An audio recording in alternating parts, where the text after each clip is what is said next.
If you have been watching CNN and you're all guarded and worried about stuff, and if you've been watching CNN, you are,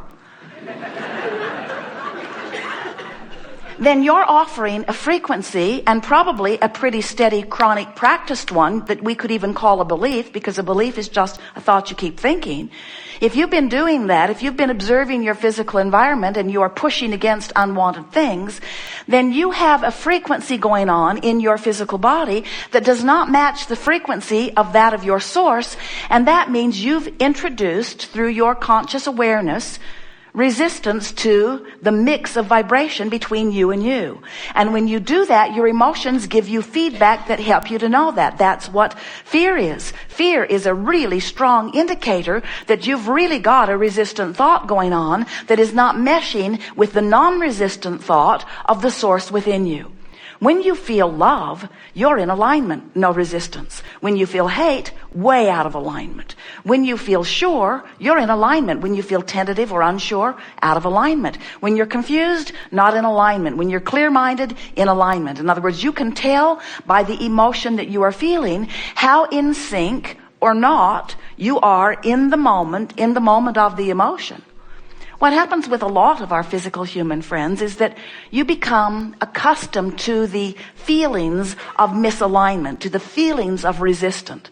It just becomes normal to be overwhelmed, or normal to feel ornery, or normal to feel unworthy. And so, or even normal to feel fearful or worried about things. So as you allow yourself to practice those thoughts until they feel normal, what happens to you is you begin to ignore this magnificent guidance system that is there for you to help you to tune your frequencies into alignment with who you really are. But it's more important than just tuning up with that which is source. It's tuning up with all that you have become. That's the most important thing that we want to help you to understand here today. We want you to really leave here understanding that you were source energy before you came into this body, and that source energy part of you still exists. And when you bang around sifting through the contrast of your time-space reality, just like you knew you would, just like you planned to do, just like the source within you wants you to do, when you explore all of that variety, knowing what you don't want, which helps you to know what you do want, you are offering these improved requests, these askings for improved experience. When someone's rude to you, you want them to be nicer. When the oil is spewing into the ocean in the Gulf, you want it to return to its natural state of biological balance. In other words, when you know what you don't want, you know what you do want, whether you say it out loud or not. So we want you to understand that all day, every day, you and every consciousness, which includes all the cells in your body, it includes all one cell's organisms, it includes everything that exists in physical form, because everything is consciousness. Every particle of consciousness is having a personal experience where, from its personal perspective, it is exploring and asking for improvement. That's what the evolution of all species is about. So when you know what you don't want, you know what you do want, whether you put words to it or not. And here's the part that we so want you to embrace and understand. When that rocket emanates from you, that asking, the source within you, that non-physical part of you, immediately becomes the vibrational equivalent of that new request. So you just keep asking and evolving, asking and evolving. Now this is the part that most humans don't remember, but it's the part that when you do remember, everything starts clicking quickly into place for you. Because you are constantly expanding this vibrational part of you, that means there is constant emotional feedback letting you know whether you in your physical human form are keeping up with the expansion or not. If you are sick in your physical body and you ask to be well, and you do, you ask it more when you are sick than at any other time, the non-physical part of you becomes more well than ever before, and particularly pointed to the specific asking for the specific recovery from the specific illness that you are specifically living. In other words, when you live something, you ask more specifically for the improvement, and the source within you becomes it. So what we are saying to you is, in this attitude of trying to find the solution while the problem is really active, If you have a financial problem really active, in other words, if this is the moment that you've been worrying, if you've been worrying and something's just happened and your sense of not having enough money is really strong within you, that's the last moment in time for you to sit with affirmation cards that are just going to make you choose the opposing position. You see what we're getting at?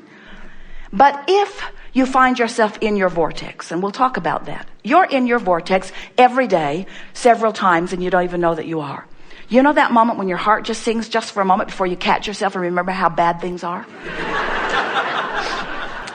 If you will be aware to the fact that you're in the vortex and you will do all of your affirming from inside the vortex, because when you're in the vortex, when you've awakened, you've had a good night's sleep, you're feeling good, the sun is shining, it's a beautiful day, everything is well in your world, and you then take the time to sit and affirm. These words sound sweet, these words feel good, but more important, these words help you practice the vibration that will allow the abundance that you want. This is the thing that we want you to hear. Whatever you are giving your attention to is causing you to offer a vibration, and the more you do it, the more you are likely to do it. It's like exercising a muscle. So if you're doing all of your trying to make things better from outside the vortex, you're just getting more and more dug in to what isn't working. Where if you wait until you're in the vortex, you wait until your heart is singing, and that's when you affirm, that's when you ponder, that's when you script, that's when you imagine, that's when you think on purpose, milk it a little more, milk it a little more, milk it a little more. Try to preserve the vibration of being in the vortex, that lighthearted, good feeling, loving feeling of being in the vortex. Sometimes Jerry and Esther will get into such a wonderful mode for whatever reason, and they'll just milk it. Anyone who was watching them from outside the vortex would throw up. They just wouldn't be able to take it. They wouldn't be able to stand this deliberate, intentional staying in this vibration of well-being. But we want you to know that that is the secret to deliberate creation. To do your creating from inside the vortex. To be aware first that you are a vibrational being. Next, that you have two vibrational vantage points. Next, that your emotions, the way you feel, let you know whether you're in the vortex or not, whether you're moving toward it or moving away from it. And then finally, doing all of your deliberate intending, all of your contemplating. If we were standing in your physical shoes, we would counsel our children 100% of the time from inside the vortex. We would make 100% of our airline reservations or our breakfast reservations from inside the vortex. We would make sure that we are in the vortex before we would set anything into motion at all. Because the things you set into motion when you're not in the vortex will play out in just that way. It's a wonderful thing when you begin to feel consciously and exercise deliberately the power of your alignment with who you are.